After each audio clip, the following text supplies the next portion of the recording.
গতকালকের ৩২ নম্বরের বুলডোজার অভিযানের ঘটনায় বৈষম্যবিরোধী ছাত্র আন্দোলন ও জাতীয় নাগরিক কমিটির অফিসিয়াল অবস্থান কি ছিল?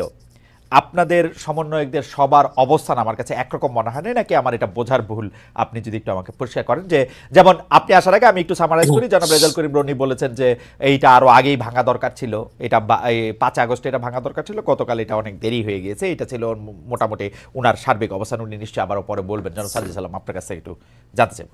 কামনা জানানোর জন্য আমাদের জন্য আসলে দোয়া করবেন আপনারা।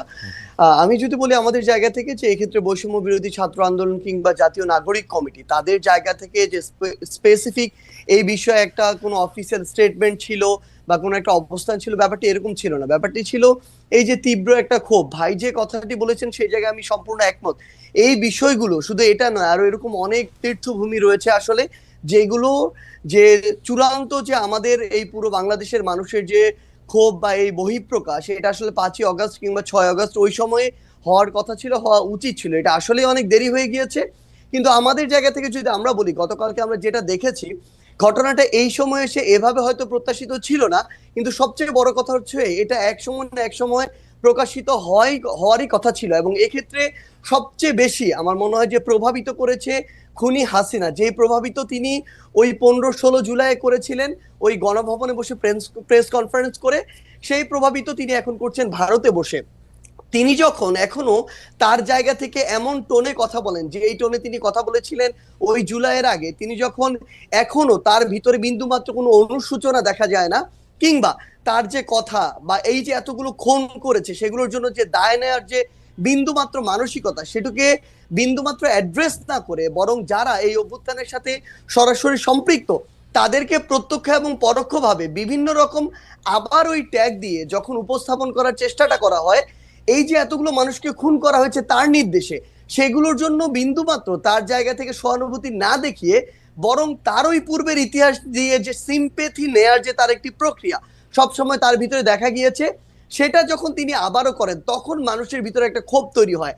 এত বড় একটি হত্যাযজ্ঞ ঘটানোর পরে তিনি যখন নতুন করে আবার ছাত্র সমাজের উদ্দেশ্যে এসে বক্তব্য দিতে চান, তখন মানুষের ভিতরে এই ক্ষোভটা সামগ্রিকভাবে তৈরি হয়। আপনি গতকালকে ওই ভিডিওগুলোতে দেখবেন এখানে কিন্তু কোনো নির্দিষ্ট শ্রেণীর বা পেশার মানুষের কিংবা নির্দিষ্ট কোনো প্ল্যাটফর্মের মানুষের রিপ্রেজেন্টেশন ছিল না। সকলে এই জায়গায় ঐক্যবদ্ধ হয়েছিল যে এই বিষয়টিতে তাদের অবস্থানের ক্ষেত্রে। জনাব সাজ্জাদ সালাম, আমার কয়েকটা প্রশ্ন আছে। আপনি কি কালকে শেখ হাসিনার বক্তব্য শুনছেন? আমি তার বক্তব্যের আংশিক শুনেছি, যে আংশিক ক্লিপগুলো আমরা মানে কেন কেন কেন আমি একদমই একাডেমিক ইন্টারেস্ট জানতেছি, কেন শুনছেন? যেমন আমার কোনো শোনার দরকার হয় নাই, আমিও শুনি নাই ভাই, আমার শোনার কোনো দরকারই হয় না। আপনি শুনছেন কেন তাহলে আমি একটু জানতে চাই। না, প্রথম কথা হচ্ছে যে খুব স্বাভাবিকভাবে আপনি দেখবেন সোশ্যাল মিডিয়ায় যে কোনো বক্তব্যের ইন্টারেস্টিং পার্ট গুলো ক্লিপ আকারে ছোট ছোট 30 সেকেন্ড 1 মিনিটের ক্লিপ আকারে সামনে চলে আসে। এরকম একটি ক্লিপ সামনে চলে এসেছিল, যেই জায়গায় ওই ক্লিপটি বিভিন্ন জায়গায় এসেছে, যেই ক্লিপটি আসলে এরকম করে রিপ্রেজেন্ট করছিল যে তিনি আবার ওই আগের আজকে থেকে 6-8 মাস আগে যে কথাগুলো বলে তিনি 16 বছর কাটিয়েছিলেন, সেম সিম্প্যাথি নেয়ার কথাগুলো তিনি আজকেও দাঁড়িয়ে বলছেন। এবং আপনার কাছে কি সিম্প্যাথি, মানে আপনি কি সিম্প্যাথি ওনার জন্য সিম্প্যাথি পাইছিলেন? আপনি মানে ওনার জন্য সিম্প্যাথি হয়েছিল ওনার বক্তব্য শুনে? ভাই সবচেয়ে বড় কথা হচ্ছে কি, মানে এই যে মানে আমি কেন এই প্রশ্ন করতেছি, যে আমার কাছে মনে হয় গত 15 বছর ধরে শেখ হাসিনা বাংলাদেশ শাসন করছেন। এর মধ্যে গত 10 বছর ধরে, বিশেষ করে 2014 সালের পর থেকে উনি যতবার যত জায়গায় বক্তৃতা দিচ্ছেন সেটা জোর করেই দিচ্ছেন।